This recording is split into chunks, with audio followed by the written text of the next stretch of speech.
वल्लभ विद्यानगर गुजरात के आनंद जिले का एक छोटा सा टाउन।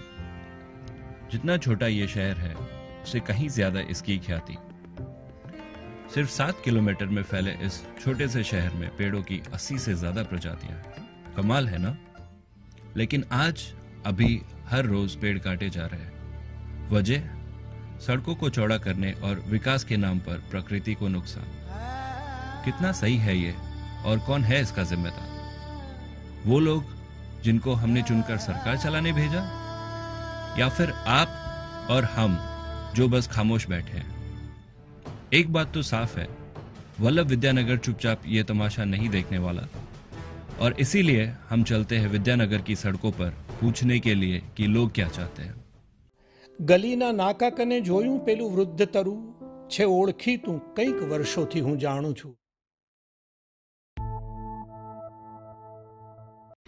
જીવન છે એનો પર્યાય જ વૃક્ષો છે. વૃક્ષો માટીનું રૂપાંતર છે. માણસ તરીકે આપણે લોકો પણ માટીનું રૂપાંતર છે. આપણે પણ માટીમાંથી બન્યા છીએ, વૃક્ષો પણ માટીમાંથી બન્યા છે. એટલે આપણો કોઈ કાન પકડી લે કે કાપે કે હાથ તોડી નાખે તો કેવું લાગે? એટલે બિનજરૂરી પાંદડું પણ તોડવું, બિનજરૂરી વૃક્ષની ડાળી પણ કાપવી એ મનુષ્યનો હાથ કાપવા બરાબર છે. આદરણીય ભાઈ કાકા જે આ વલ્લભ વિદ્યાનગરના શિલ્પી છે, એણે શિક્ષણ સંસ્થાઓ આપણને જે વારસામાં આપી છે વિદ્યાનગરને, એમ વૃક્ષો પણ આપણને વારસામાં આપેલા છે. એટલે વૃક્ષો એ વિદ્યાનગરની વિરાસત છે. ઘરથી લઈને સ્મશાન સુધી જ્યાં જુઓ તે લાકડું જ વપરાય છે. એટલે ઝાડ એકચ્યુઅલી મારા માટે બધું જ છે. पेड़ मेरे ब्लड के साथ घुल गया है, तो उसका महत्व क्या है? जितना मेरा महत्व है उतना पेड़ का महत्व है. પાંદડું ખરે ને ઝાડ રહ રહ રૂએ. તો પાંદડું ખરે ને ઝાડ રૂએ, તો જો ઝાડ ખરે તો ધરતી ના રૂએ. नुकसान कुछ नहीं होता, हो उल्टे फायदे होते हैं उससे. नुकसान तो मुझे मालूम नहीं, अगर आपको है तो बताइए. पेड़ के लगाने से नुकसान तो नहीं देखा कभी होते हुए. नहीं काटूंगा मैं. 10,000 रुपये के लिए पेड़ नहीं काट सकता. એના 10,000 રૂપિયા આપણે શું કરવા છે? એ વૃક્ષ આપણને છોડ્યો આપે. 10,000 માં કઈ વર્ષમાં એવું મોટું વૃક્ષ ના થઈ જાય એમ. मेरी हिम्मत तो नहीं है कि मैं लगवा सकता हूँ, लेकिन जिन्होंने लगाया है उसका काटने का अधिकार मुझे नहीं है. ના કાપું ઝાડ તો બિલકુલ ના કાપું. પૈસાનો પરવાનગી જ નહીં બિલકુલ. પૈસા તો આજ છે ને કાલે નથી. ઝાડ ના કાપાય તો પગે લાગુ ઝાડને. શું કામ કાપીએ ઝાડ? ઝાડ કાપવાનું શું? ઝાડ કાપીને કોઈ બી આવવાનું કંઈ? एक भी नहीं. अगर मेरे पास 20,000 होता तो मैं उसको बोलता आपको मैं 20,000 दूँ, आप मत काटो. मैं तो नहीं काटूं. मैं भी ना काटूं. नहीं काटोगे? नहीं काटेंगे. नहीं काटोगे? क्योंकि वो नहीं होगा तो हमारी लाइफ ही नहीं होगी. इसमें जान नहीं है तो फिर इसको क्यों काटेंगे?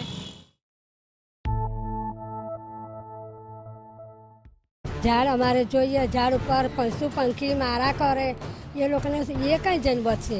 વૃક્ષ કાપશે તો આપણે છોડે બેસીશું, આવતા જતા આપણે કોઈ આશરો મળે ઝાડ નીચે, એટલે વૃક્ષ કાપવા દેવાનું નહીં. તો પછી ઝાડ કાપી કાઢતો અમારે કઈ જવું? છોડો તો જોઈએ ને. છોડો છે તો અહીં ઊભા છે. જ્યાં તરીએ બેહીને ધંધો અમારો થઈ શકે. આમાં ગરીબો લોકો કઈ આગળ ધંધો કરવા જઈએ? છોડો છે તો આપણે બેહીએ, અને ના છોડો છે તો તાપે ના મરી.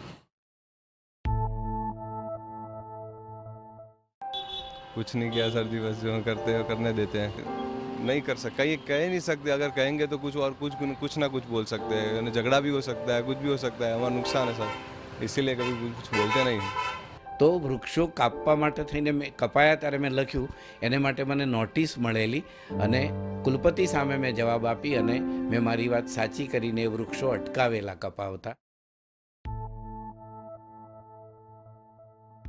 વિદ્યાનગરના પ્રત્યેક નાગરિકનું એ દાયિત્વ છે કે આ આપણને મળેલો જે વારસો છે વૃક્ષો, એ બચવા જ જોઈએ, બચાવવા જ જોઈએ, અને દરેક નાગરિકે એનાથી યથાશક્તિ એમાં મદદ કરવી જ જોઈએ. લોકોને એની કશી પડી નથી. દરેક માણસને પોતાના આંગણામાં છાંયડો મળે એમ કાર પાર્ક કરવી છે એમ, પણ ઝાડ ઉછેરવું નથી એમ. એવા સમયમાં આપણે કામ કરવાનું અઘરું જરૂર છે, પણ એથી કરીને મૂકી દેવા જેવું તો છે જ નહીં, વિદ્યાનગરમાં તો ખાસ એમ. સામાન્ય માણસ જ્યારે આવી કંઈ પણ પ્રવૃત્તિ થતી જુએ ત્યારે સ્વાભાવિક છે તેના મનમાં આવે કે હું શું કરી શકું. દેશનું પર્યાવરણ બચાવવું જરૂરી છે અને એ બચાવવાની જવાબદારી દરેકે દરેક નાગરિકની છે.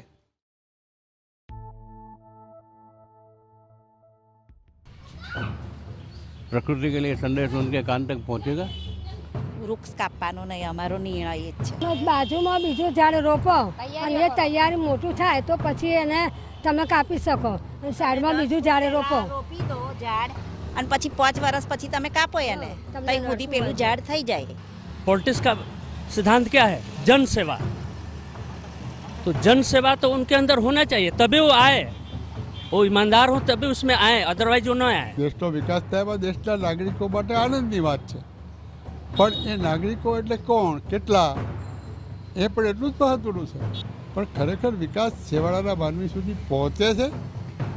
ન પહોંચતો હોય તો એ સત્તાધારી પક્ષની જવાબદારી છે કે સમગ્ર વિકાસની જ્યારે વાત કરતા હોઈએ ત્યારે આ પણ એની સાથે જોવું જોઈએ. ઝાડ કાપતા હોય તે લોકોને સજા કરવી જોઈએ અને તે લોકોને કહેવું જોઈએ કે તમે ઝાડ ના કાપો, તેથી આપણને ऑक्सीजन વધુ પ્રમાણમાં મળી રહે. विकास विकास की जगह है, लेकिन पेड़ पेड़ की जगह है. और पेड़ जितने ज़्यादा काटोगे विकास उतना ज़्यादा होगा, ऐसा नहीं है. उसका भी, पेड़ का भी ख्याल रखो, पर्यावरण का भी ख्याल रखो. કે જ્યારે કંઈ પણ વિચારો ત્યારે તમે જેમનું પ્રતિનિધિત્વ કરો છો તેઓને તો નજરમાં રાખો. વિદ્યાનગરમાં જે ઘટના બની વૃક્ષો કાપવાની, એ ઘટનામાં આપણે જાણીએ છીએ કે નિર્ણય લેનારા મોટા લોકો છે અને શિક્ષા સાવ નાના લોકોને થઈ રહી છે. એટલે આપણે એમને એટલું જ કહેવાનું રહે કે તમે પર્યાવરણને સમજતા નથી, માત્ર પર્યાવરણની વાતો કરો છો. એ દિવસો બહુ દૂર નથી કે તમારા નાક ઉપર મીટર મૂકવામાં આવશે અને તમે કેટલો ઓક્સિજન કન્ઝ્યુમ કરો છો એની ઉપર તમારા ટેક્સ ભરવાનો રહેશે. भाई प्रकृति है तो आप है, इतना जरा सोच लो. अगर कुछ गड़बड़ हो गई तो फिर आप कंट्रोल नहीं कर पाएंगे, ना हम कर पाएंगे. કશું કહેવું નહીં આવે.